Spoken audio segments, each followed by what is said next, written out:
मौनी अमावस्या का महत्व और इतिहास। मौनी अमावस्या माघ मास की अमावस्या तिथि पर आती है। कहा जाता है कि ब्रह्मा जी ने इसी दिन सृष्टि का आरंभ किया था। भगवान विष्णु गंगा में वास करते हैं, इसलिए गंगा स्नान शुभ माना गया है। कुंभ मेले के दौरान यह दिन सबसे महत्वपूर्ण माना जाता है। लोग मौन व्रत धारण करते हैं, पवित्र नदियों में स्नान कर भगवान का स्मरण करते हैं। जरूरतमंदों को अन्न, वस्त्र और धन का दान दिया जाता है। मौनी अमावस्या पर पूजा की विधि। साल 2025 में मौनी अमावस्या का व्रत 29 जनवरी को मनाया जाएगा। माघ मास की अमावस्या तिथि 28 जनवरी को शाम 5:35 पर प्रारंभ होगी और यह अगले दिन 29 जनवरी को शाम 6:07 पर प्रारंभ होगी, 5 मिनट पर समाप्त होगी। यहाँ इस दिन की पूजा विधि विस्तार से बताई गई है। सूर्योदय से पहले उठें, यदि संभव हो तो गंगा, यमुना या अन्य किसी पवित्र नदी में स्नान करें। अगर नदी तक नहीं जा सकते तो घर पर पानी में गंगा जल मिलाकर स्नान करें। दिन भर मौन व्रत रखने का प्रयास करें। अगर मौन रहना संभव न हो तो कम से कम व्यर्थ की बातों से बचें। भगवान विष्णु की मूर्ति या तस्वीर के सामने दीपक जलाएं। उन्हें चावल, फूल और तुलसी अर्पित करें।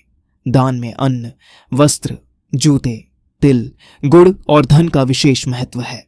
मौनी अमावस्या से जुड़ी पौराणिक कथा।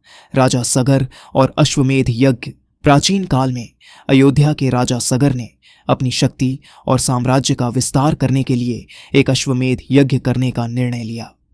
इस यज्ञ के तहत एक घोड़े को छोड़ा गया और जहां जहां वह घोड़ा जाएगा वह क्षेत्र राजा सगर के अधिकार में माना जाएगा।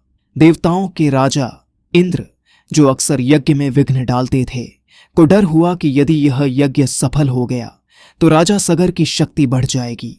उन्होंने उस यज्ञीय घोड़े को चुराकर आर्षि कपिल के आश्रम में छिपा दिया। आर्षि कपिल का क्रोध। राजा सगर ने अपने 60,000 पुत्रों को घोड़े की खोज में भेजा। वे ऋषि कपिल के आश्रम पहुंचे और बिना सोचे समझे उन पर घोड़ा चुराने का आरोप लगाने लगे। ऋषि कपिल, जो तपस्या में लीन थे, इस अनाधिकार हस्तक्षेप से क्रोधित हो गए। उन्होंने अपनी दिव्य दृष्टि से घोड़े की चोरी की सच्चाई जानी और गुस्से में सगर के सभी पुत्रों को भस्म कर दिया।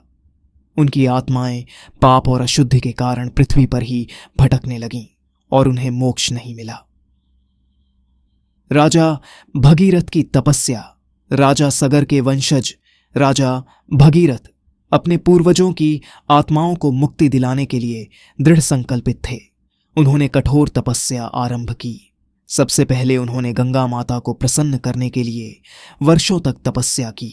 गंगा माता ने उनके तप से प्रसन्न होकर पृथ्वी पर आने का वचन दिया। गंगा माता ने चेतावनी दी कि यदि वे सीधे पृथ्वी पर गिरेंगी तो उनके वेग को पृथ्वी सहन नहीं कर पाएगी और विनाश हो जाएगा। इसके बाद भगीरथ ने भगवान शिव की घोर तपस्या की। भगवान शिव और गंगा का वेग। भगवान शिव ने भगीरथ की भक्ति से प्रसन्न होकर गंगा को अपनी जटाओं में धारण कर लिया।